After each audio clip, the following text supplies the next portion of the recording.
বন্ধু বন্ধুর কাজে আসবে না, স্ত্রী স্বামীর উপকারে আসবে না, স্বামী স্ত্রীর উপকারে আসবে না, পীর সাহেব মুরিদরে বাঁচাতে পারবে না, মুরিদ পীর সাহেবরে বাঁচাতে পারবে না, নেতা কর্মীর পরিচয় দিবে না, কর্মী নেতার পরিচয় দিবে না, ভাই বোনকে চিনবে না, বোন ভাইকে চিনবে না, বাবা তার সন্তানকে চিনবে না, মেয়েকে দেখে মা দৌড়ে দৌড়ে পালাবে।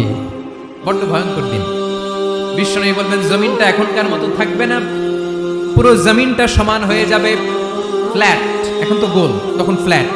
সবাই এক জমিনের উপরে দাঁড়াবে, সূর্যটা মাথার কাছে চলে আসবে, সূর্যের গরমে মানুষের মাথার মগজ গলে গলে কানের ছিদ্র নাকের ছিদ্র দিয়ে বেয়ে বেয়ে পড়বে। আহ, সবাই হয়রান পেরেশান ক্লান্ত শ্রান্ত। মানুষগুলো বলবে বাঁচার কোনো উপায় নাই। 50,000 বছর মানুষ এরকম দৌড়াবে, চিৎকার করবে, কাঁদবে, বাঁচার কোনো উপায় নাই। সবাই বলবে আল্লাহ যদি বিচারটা শুরু করতো, যা হবার হবে, আগে বিচার শুরু। বিচারই শুরু হয় না, বিচার শুরু হইতেই 50,000 বছর। আল্লাহ, 50,000 বছর, 5,000, 15,000 না, 50,000 বছরের মানুষগুলো কাঁদতে কাঁদতে বলবে চলো আমরা আদম আলাইহিস সালামের কাছে যাই, যেন আল্লাহর যে সুপারিশ করে আল্লাহ আপনি বিচার শুরু করেন।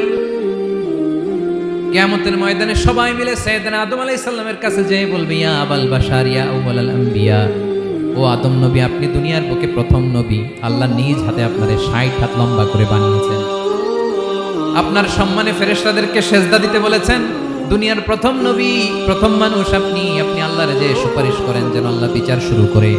আদম আলাইহিস সালাম বলবেন আমি পারবো না, কারণ আল্লাহ আমাকে একটা নিষিদ্ধ গাছের কাছে যেতে নিষেধ করেছিল, আমি ভুল করে এই গাছের ফল খেয়েছি। নাফসি নাফসি, আজকে আমার কি হবে আমি জানি না, আমি বড় লজ্জিত। আমারে যদি আল্লাহ জিজ্ঞেস করে কেন খাইছিলাম, আমার কোনো উত্তর নাই, তোমারে বাঁচানো কেমনে? আমি নবীরা থার করে কাঁপবে সেদিন। আদম আলাইহিস সালাম বলবেন আমি পারবো না, মাফ করো আমাকে, আমি পারবো না, ওই যে ভুল করে গন্ধম খেয়ে ফেলেছি, নিষিদ্ধ গাছের ফল খেয়ে ফেলেছে, আমি বড় লজ্জিত অনুতপ্ত, আমি পারবো না।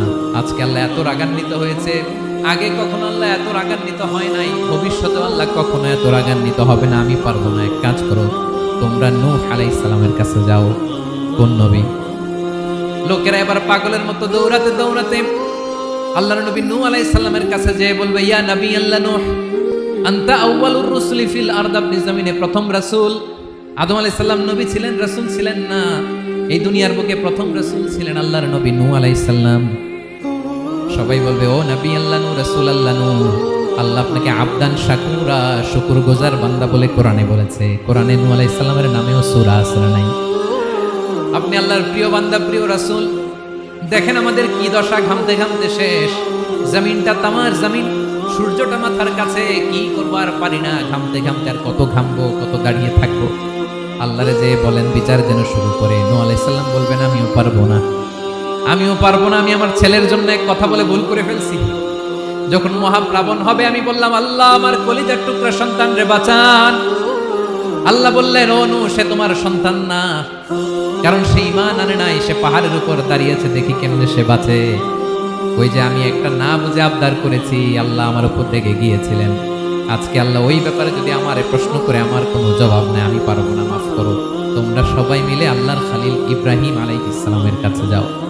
লোকগুলো পাগলের মতো খুঁজতে আরম্ভ করবে, অযুত লক্ষ নিযুত কোটি মানুষের ভিড়ে আল্লাহর খালিল ইব্রাহিমকে যেয়ে বলবে ইয়া খালিলুল্লাহ, ও আল্লাহর খালিল, আল্লাহ আপনাকে বড্ড ভালোবেসেছেন, আপনি কাবা বানিয়েছেন, আল্লাহ আপনাকে বড্ড পছন্দ করেন।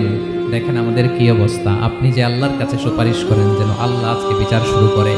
আল্লাহর নবী ইব্রাহিম বলবেন আমিও পারবো না, আমি আমার জীবদ্দশায় 3টা মিথ্যা বলেছি। কয়টা? আসলে মিথ্যা না, একটু টুইস্ট করে কৌশল করে কথা বলেছিলেন, ওইটাকে হাদিসে মিথ্যা বলা হয়।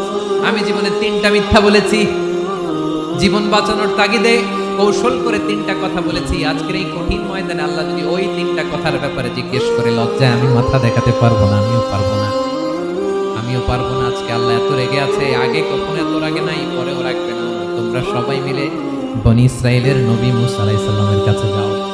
সবাই এবার যাবে মূসা আলাইহিস সালামের কাছে, যেয়ে বলবে ইয়া নবী আল্লাহ মূসা, আপনি ছিলেন কালিমুল্লাহ, আল্লাহর সাথে সরাসরি কথা বলতেন, রব্বুল আলামিন আপনাকে তাওরাত কিতাব দিয়েছেন, আপনি যে একটু সুপারিশ করেন। আল্লাহর নবী মূসা বলবেন মাফ করো, আমিও পারবো না, আমি দুনিয়ার বুকে ভুল করে একটা মানুষকে মেরে ফেলেছি। আমি মারছিলাম আদব শিক্ষা দেওয়ার জন্য এক থাপ্পড়ে, থাপ্পড়ে যে ওই লোক মরেই যাবে আমি জানতাম না। আজকে আল্লাহ যদি জিজ্ঞেস করে কেন মারলা, জবাব আছে। ওই লজ্জায় আমি অনুতপ্ত, আমি পারবো না, আমার এই কথা বলো না। আজকে আল্লাহ বড্ড রেগে আছে, আমি পারবো না। তোমরা আল্লাহর নবী সাল্লাল্লাহু আলাইহি সাল্লামের কাছে যাও। কিয়ামতের ময়দানে মানুষগুলো পাগল পাড়া হয়ে আল্লাহর নবী ঈসা আলাইহিস সালামের কাছে যাবে, যে বলবে নবী ঈসা আপনি রূহুল্লাহ, বাবা ছাড়া আল্লাহ আপনাকে বানিয়েছেন, ইনজিল কিতাব দিয়েছেন, মৃত মানুষকে আপনি জীবিত করতে পারতেন। আজকের এই কঠিন বিপদের দিনে আপনি আমাদের সাহায্য করেন। আল্লাহর কাছে যে বলেন যেন বিচার শুরু করে। ঈসা আলাইহিস সালাম বলবেন আমিও পারবো না। ইন্নী উবিদতু মিন দুনিল্লাহ, আমার উম্মত খ্রিস্টানেরা আল্লাহরে বাদ দিয়ে আমি ঈসার ইবাদত করেছে। আমার মা ম্যারি আর আমাকে ডাকতো জেসাস ক্রাইস্ট, আমার ইবাদত করেছে। যদিও আমি আমার ইবাদত করতে বলি না, ঈসা আলাইহিস সালামও ইবাদত করতে বলেছেন একজনের, তিনি কে? আল্লাহর নবী ঈসা আলাইহিস সালাম বলবেন আমিও পারবো না। আজকে আল্লাহ অনেক রেগে আছে, আমি পারবো না। তবে একটা পরামর্শ দিতে পারি, একটা সাজেশন দিতে পারি। আজকের দিনে এই কঠিন মুসিবতের কালে, এই কঠিন সময়ে কেউ আল্লাহর দরবারে দাঁড়িয়ে একটা টু শব্দ করার ক্ষমতা কারো নাই, একমাত্র আখিরি জামানার পয়গম্বর বিশ্বনবী মুহাম্মদুর রাসূলুল্লাহ ছাড়া। মানুষগুলো এবার আগুনের মধ্যে পানি দিলে যেমনি আগুন নিভে যায়, দাউ দাউ করা হৃদয়ে জ্বলন্ত আগুন তাদের ঠান্ডা হবে। কিয়ামতের ময়দানে ওই বিভীষিকাময় সময়ে মুসিবতের কালে মানুষগুলো পাগল হয়ে বিশ্বনবীকে খুঁজতে আরম্ভ করবে। সবাই মিলে বিশ্বনবীর কাছে যে বলবে ইয়া রাহমাতাল লিল আলামিন, ইয়া খাতামান নবীন, রাহমাতাল লিল আলামিন। দেখেন আমাদের কি অবস্থা, কি কঠিন বিপদে আমরা আছি, দাঁড়াতে পারি না, সূর্যের আলোতে ঘেমে হয়